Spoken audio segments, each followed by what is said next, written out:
Shalom Bapak Ibu Saudaraku, kita bersyukur Tuhan pertemukan kita di Jumat pagi ini. Tentu ini adalah anugerah dan berkat dari Allah buat saudara dan saya. Mari kita yang mengalami kasih karunia Tuhan, kita kembali bersyukur. Karena kita tahu kita hadir di hari ini itu karena berkat dari Allah. Mari saudaraku, bentuk syukur kita bawa dalam kesediaan untuk menerima firman-Nya. Mari kita awali dengan doa, kita berdoa. Tuhan Yesus, terima kasih kami boleh ada di Jumat pagi ini. Tentu ini adalah anugerah berkat dari-Mu. Berkenan kami yang ada di hari ini dengan kesediaan menerima firman-Mu, Engkau berkati. Agar lewat berkat-Mu Tuhan, lewat firman ini kami semakin setia melakukan hal-hal yang baik, yang benar, dan semakin mengagungkan Engkau dalam seluruh kenyataan hidup kami. Untuk apa yang kami minta ini Tuhan, berfirman-Lah, karena kami sedia mendengarkannya demi Yesus Tuhan kami. Amin. Saudaraku, bacaan Alkitab kita di Jumat pagi ini terambil dari kitab Injil Matius pasal 9 ayat 32 sampai 34. Demikian bunyinya. Seorang bisu disembuhkan.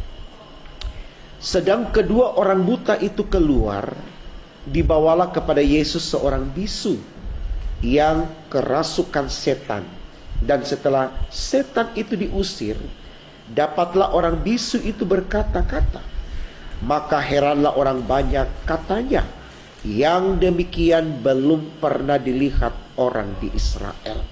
Tetapi orang Farisi berkata, dengan kuasa penghulu setan ia mengusir setan.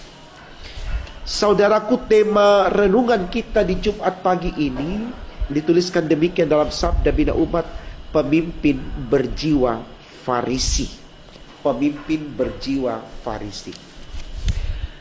Saudaraku, pernahkah kita menyatakan sikap protes terhadap hasil karya seseorang?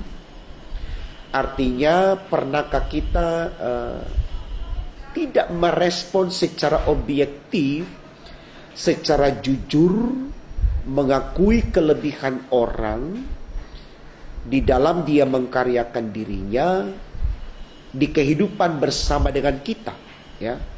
Mungkin misalkan di kantor, ya, ada teman kantor yang kemudian mendapatkan apresiasi dari pimpinan, katakan demikian, karena hasil pekerjaannya yang luar biasa, mendapat nilai baik, ya, sehingga orang-orang memberikan penilaian yang luar biasa sebagai bentuk ungkapan terima kasih atas karya yang dilakukan itu. Lalu kemudian di sana kita mengatakan, itu bukan dia yang mengerjakannya, ada kekuatan lain yang dia pakai, ya. Kalau orang Sulawesi Utara biasa bilang ada opo-oponya gitu, ya, ya.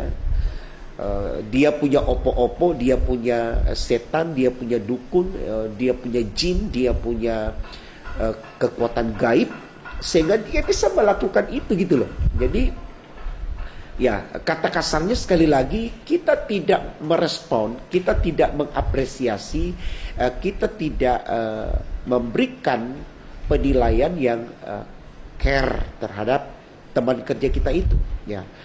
Saudaraku, mungkin kita tidak pernah ada di situasi itu, tapi kita sering dengar orang-orang yang seperti itu. Bahwa memang di antara kita ada banyak orang yang sulit sekali untuk mengakui kelebihan orang lain, ya. Saya pikir ini baik saudaraku untuk kita renungkan supaya itu tidak terjadi kepada kita. Artinya gini, kalaupun ada keraguan di dalam diri kita mengakui kelebihan orang lain, jangan serta-merta kita menvonis dia, kita mengklaim dia ada dalam kekuatan roh jahat, ada dalam kekuatan setan dan seterusnya, ya. Artinya bagaimana kita melihat ya, melihat karya orang lain itu dengan mengaminkan. Kalau memang itu datang dari Allah dan Allah yang berkenan, pasti akan berdampak baik. Tapi kalau itu sesuatu yang besar, spektakuler yang dia lakukan sehingga dia mendapatkan pujian atau apresiasi, tapi kalau itu datang dari cara yang salah, kita akan lihat hasilnya nanti itu loh. Pasti tidak akan berdampak baik. Nah, di situ pun juga kita tidak harus menjadi Tuhan untuk orang tersebut, untuk teman kita tersebut, ya. Tapi bagaimana kita mendampingi dia, kita merangkul dia, kita motivasi dia untuk, ayo kawan, mari kita bangun kembali semangat untuk melakukan hal-hal yang seperti Tuhan inginkan, gitu loh. Jadi kasarnya saudaraku, jangan selalu kita merasa bahwa kita lebih perfect dari orang. Kita merasa lebih suci dari orang, kita merasa lebih baik daripada orang, ya. Jadi kesalahan orang tidak kemudian kita jadikan sarana untuk menyudutkan dia, untuk menjatuhkan dia, bukan untuk menjebak dia supaya dia mengalami sebuah penindasan, penganiayaan secara batin, tidak, ya. Tapi bagaimana kita selalu berusaha untuk menjadi sarana penghibur, penguat, penyemangat bagi saudara-saudara kita yang katakanlah salah jalan, ya. Jadi saya pikir ini baik saudaraku, karena memang Tuhan Yesus ajarkan itu kepada kita, bahwa tidak ada satu orang pun yang Tuhan minta dalam dirinya dan hidupnya untuk menjadi Tuhan bagi orang lain, sesalah apapun orang. Makanya saya katakan saudaraku, gereja ada itu kan untuk orang berdosa, bukan untuk orang benar. Ketika orang datang untuk mengakui salahnya, ya dengan segala keterbatasan yang ada padanya, kita wajib untuk melayani. Bukan kita tunggu nanti orang datang dengan kebaikan-kebaikannya saja, dengan ceritanya yang luar biasa baru kita dukung dan seterusnya. Tidak, gitu ya. Saya pikir ini baik karena ada banyak sekali gereja tidak mau melayani orang-orang yang salah, ya. Merasa bahwa seakan-akan gereja merasa bahwa dia dijebak untuk masuk dalam permainan yang salah. Tidak, justru kita merangkul, kita memotivasi, ya. Jadi ini yang mau dikatakan oleh tema khotbah kita, pemimpin berjiwa Farisi, ya. Orang yang selalu merasa sok suci, orang yang merasa paling benar, tidak pernah mau mengakui kelebihan orang, apalagi kekurangan orang. Kalau orang kurang ditindas, kalau orang lebih, ya, difitnah. Jadi tidak pernah seorang pemimpin yang berjiwa Farisi ini ada di dalam situasi yang netral. Tidak. Selalu dia selalu dia mengalami sesuatu yang tidak memberikan support, ya, yang positif. Dia tidak pernah objektif dalam menilai. Dia tidak pernah care. Dia tidak pernah peduli, ya.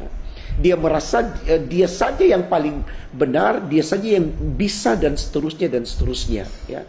Saya pikir ini kritikan yang luar biasa baik untuk kita renungkan lewat tema khotbah kita, yaitu pemimpin berjiwa Farisi, supaya kita mulai belajar melihat bahwa di dalam kelebihan kita punya kekurangan, di dalam kekurangan kita punya kelebihan.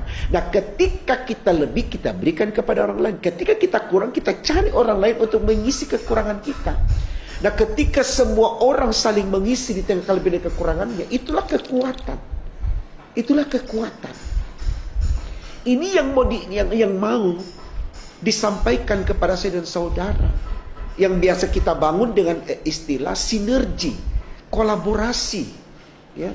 Betul-betul kita harus bersinergi, kita harus berkolaborasi, ya. Kita harus selalu bersedia menjadi partner yang solid. Kalau kita pakai kata solid, saudaraku, tidak ada alat ukur yang boleh kita pakai di dalam kita membangun hubungan dengan orang lain. Hanya ada ketulusan. Itu solid. Dia begitu kuat sekali, ya. Tidak ada sekat yang akan memisahkan, tidak ada sesuatu yang bisa merusak hubungan itu. Solid itu begitu dekat, tidak terputuskan, ya. Senang sama dinikmati, susah sama, ya, dirasakan. Jadi betul-betul saling menghibur, saling menguatkan, saling memotivasi. Ya, ini yang mau dinyatakan oleh Tuhan Yesus dalam bacaan kita. Ya, dia menyindir orang-orang Farisi pada waktu itu, ya, yang melihat keajaiban yang dilakukan oleh Yesus dengan menyembuhkan seorang yang bisu. Dia sampaikan kepada orang lain bahwa Yesus memiliki kekuatan, ya, kekuatan roh jahat, katakan setan. Dia bisa mengeluarkan setan dari diri orang yang kerasukan setan karena Yesus menurut mereka memiliki setan atau bergaul dengan setan. Sehingga ini saudaraku menjadi baik sekali, ya, kita renungkan, karena disinilah kita bisa melihat bahwa orang yang iri hati, orang yang cemburu, orang yang sombong, orang yang tidak mau dikalahkan, orang yang tidak suka melihat kebaikan orang lain, ya, akan menyiksa orang itu sendiri. Ya. Kalau dia punya kelebihan di sini, pasti kita punya kelebihan di sini. Kita memuji dia, dia memuji kita. Semua untuk kemuliaan nama Tuhan. Tidak ada seorang profesor, dia tidak butuh orang lain. Kalaupun dia ahli di bidang ini, ya, katakanlah dia ahli di bidang listrik, ya, dia butuh seorang yang ahli di bidang yang lain. Listrik tidak bisa menjawab semua pemenuhan kebutuhannya. Dia cari orang yang lain yang bisa membantu dia untuk misalkan petani, ya, penjahit, masih banyak yang lain-lain gitu loh. Ya. Jadi kalau seorang pemimpin, ya, dia ingin tahu semuanya, ya, itu nonsen Bapak Ibu Saudaraku. Seorang pribadi kalau dia ingin tahu semuanya itu nonsen, itu omong kosong, tidak akan mungkin. Ya. Jadi kita semua sudah ditentukan oleh Allah. Ada yang dikasih 1 talenta, ada yang dikasih 2 talenta, ada yang dikasih 3, 4 dan seterusnya. Bukan persoalan 1 atau 5, tapi persoalannya kita menghargai nggak talenta itu. Supaya kita bisa berdayakan, bermanfaat bagi orang lain. Kalau kita tinggal hanya menilai kenapa saya 1 dia 5, kenapa waduh dia 1 saya 5, sehingga kita sombong. Tidak menyelesaikan, tidak berdampak. Kerjakan apa yang menjadi tanggung jawab kita dalam hidup ini. Dan tentunya tidak berjiwa seperti orang Farisi yang sok suci, sombong, sok pintar paling pintar, tidak ada salahnya, ya, tidak. Saya harus katakan saudaraku, seorang pejabat tinggi, dia tidak akan mampu mencapai tujuan yang ingin dia raih kalau dia punya anak buah, katakanlah prajurit yang dia pimpin tidak mendukung dia. Ini tiang bagi pemimpin ini. Kalau tiang ini jatuh, dia akan jatuh. Ya. Ibarat Dian, ya, kalau kakinya diambil dari tempatnya, Dian itu akan jatuh. Ya. Kaki Dian ini diambil tempat meletakkan lampu ini, maka lampu itu tidak akan bercahaya seluas ketika dia tidak punya kaki.